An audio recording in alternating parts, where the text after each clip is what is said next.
আসসালামু আলাইকুম, আমার চ্যানেল কুকিং বাই মিতা আপনাদের সবাইকে স্বাগতম। এই তো রোজা প্রায় চলে এসেছে, আর রোজা আসলে আমাদের সবার মনে একটা অন্যরকম খুশি কাজ করে। তবে রোজার সময় সারাদিন রোজা রেখে ইফতারি তৈরি করাটা বেশ কষ্টের হয়ে যায়। সেজন্য আমরা সবাই কম বেশি চেষ্টা করি রোজা শুরু হওয়ার আগে কিছু ইফতারি আইটেম তৈরি করে ফ্রোজেন করে রেখে দেওয়ার জন্য, যেন ইফতারির সময় এগুলো ভেজে নিতে পারি।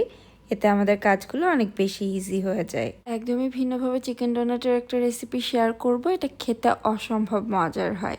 যদি একদিন ইফতারিতে কাউকে খাওয়ান, দেখবেন বারবার এটাই খেতে চাইবে। আর আপনারা এগুলো কিন্তু এখনই তৈরি করে পুরো মাস জুড়ে সংরক্ষণ করে রেখে দিতে পারবেন। ইফতারির সময় শুধু ভেজে নিলেই চলবে। আমি আশা করছি রেসিপিটা আপনাদের খুবই ভালো লাগবে। চিকেন ডোনাট তৈরি করার জন্য প্রথমে এখানে আমি চিকেন আর আলুটাকে সেদ্ধ করে নিয়েছি। আমি এখানে একটা বড় সাইজের ব্রেস্ট পিস নিয়েছি। চিকেনটাকে আমি একটুখানি আদা, রসুন আর কাঁচামরিচ বাটা দিয়ে সেদ্ধ করে নিয়েছি। আর আলুটাকেও ভালোভাবে সেদ্ধ করে নিয়েছি। প্রথমে আলুটাকে খুব ভালোভাবে একটা কাঁটা চামচের সাহায্যে ম্যাশ করে নিচ্ছি। আপনারা চাইলে হাত দিয়েও করে নিতে পারেন। তারপরে চিকেনগুলোকে একটু শ্যাডেড করে নিব। আমি 2টা কাঁটা চামচের সাহায্যে করে নিচ্ছি। আর এই চিকেনটা কিন্তু এখানে 1.5 কাপের মতো হয়েছে টোটাল। আর আলুটা আছে 1 কাপের মতো। আলু থেকে চিকেনের পরিমাণটা একটু বেশি দিলে এটা খেতে অনেক বেশি ভালো লাগে। তবে এখানে কোনো কিছুর কিন্তু কোনো নির্দিষ্ট পরিমাপ নেই। আপনারা চাইলে বেশি করেও তৈরি করতে পারেন বা চাইলে এর থেকে কম করেও তৈরি করতে পারেন।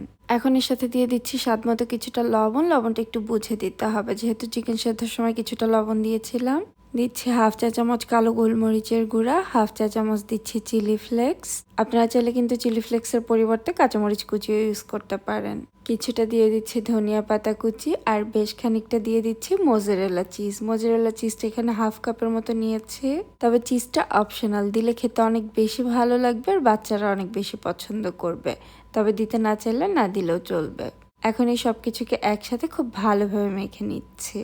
সব কিছুকে ভালোভাবে মেখে নেওয়ার পরে আমি হাতে খুব সামান্য একটু তেল লাগিয়ে নিয়েছি। তারপর এখান থেকে কিছুটা করে পোর্শন নিয়ে নিচ্ছি। এখন এগুলোকে ডোনাটের শেপে তৈরি করে নিব। প্রথমে এটাকে কিছুটা গোল করে নিচ্ছি। তারপরে হাত দিয়ে একটু চ্যাপটা করে রাউন্ড শেপ দিয়ে নিব। তারপর ঠিক মাঝ বরাবর একটা আঙ্গুলের সাহায্যে একটু গোল করে নিব, নর্মালি ডোনাট দেখতে যেমন হয়। এগুলোকে যদি আরও সুন্দর শেপে তৈরি করতে চান, তাহলে ছোট নোজল থাকে, সেই নোজলের সাহায্যে, বা অনেক রকম ছোট বোতল থাকে যেগুলো ঢাকনা দিয়েও মাঝ বরাবর থেকে কেটে নিতে পারেন। তাহলে ডোনাটের শেপগুলো দেখতে আরও অনেক বেশি ভালো লাগবে। সবগুলো একই সাইজের হবে। আমি সবগুলো একইভাবে তৈরি করে নিয়েছি। এখন এগুলোর কোটিং করে নেওয়ার জন্য এখানে একটা বাটিতে একটা ডিম ভেঙে নিচ্ছি। সাথে দিয়ে দিচ্ছি 2 টেবিল চামচ তরল দুধ। দুধটা কিন্তু আগে থেকে জাল করা, আর এর সাথে খুব সামান্য একটু লবণ দিয়ে দিচ্ছি। এখন এই সব কিছুকে একসাথে খুব ভালোভাবে ফেটে নিচ্ছি।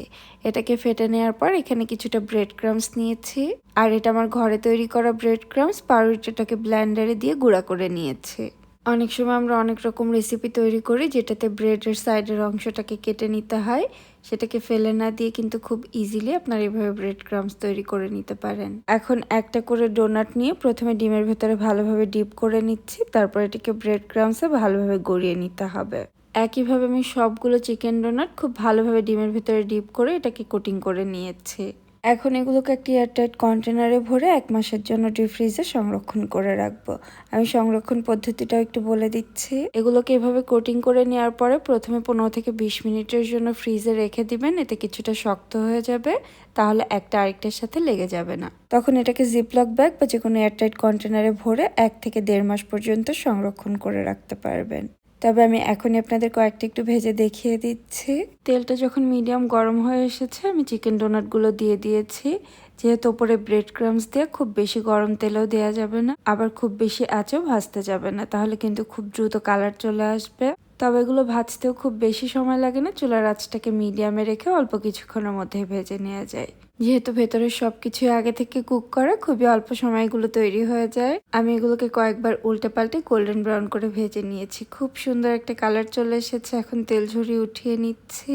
এগুলোকে এখন গরম গরম সার্ভ করব। ছোট থেকে বড় যে কেউ কিন্তু খেতে অনেক বেশি পছন্দ করবে। রেসিপিটি চাইলে আপনারাও ট্রাই করতে পারেন, আর রমজানের জন্য অনেকগুলো তৈরি করে ফ্রোজেন করে রেখে দিতে পারেন। ইফতারির সময় অনেক বেশি কাজে আসবে।